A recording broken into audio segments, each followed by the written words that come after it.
Finance 25B. A couple purchases a home taking out a mortgage for $250,000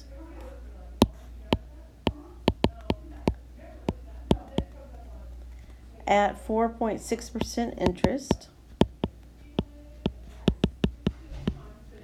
for 20 years. Okay, 3 years later, a company transfer requires that they move out of state. What is the remaining balance on their mortgage? Before I can do anything here, I'm going to need to find their monthly payment.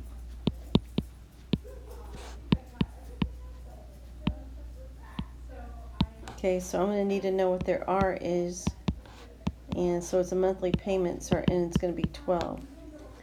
Okay, so setting this up, I have 250,000 equals R times 1 minus 1 plus 0.046 divided by 12 raised to the negative 12 times 20 is negative 240 divided by 0.046 divided by 12.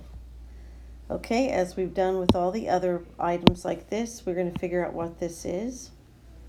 And don't forget, if you don't have the fraction bar, you're going to need to put a parentheses around this denominator.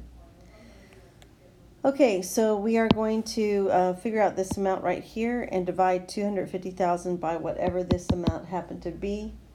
And we are going to get R equals $1,595.15.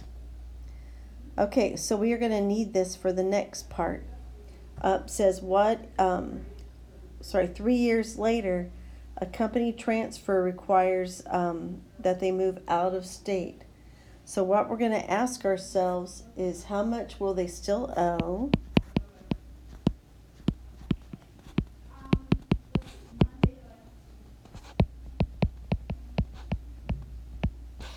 With 17 years left on the loan. Okay? All right, so now we're finding a new principal, and we're going to use $1,595.15 for our monthly payment. And some of this is going to stay the same. But now our new T is going to be 17. Okay, so our 17 times 12 is going to give us 204, so that'd be raised to the negative 204 power now. So no, I didn't get dyslexic here. It's actually negative 204 there. And then we'll divide by the 0.046 divided by 12. Okay, so again, depending on your calculator, if you don't have the fraction bar, we'll need the parentheses there. And so go ahead and divide, and they will still owe $225,467.69.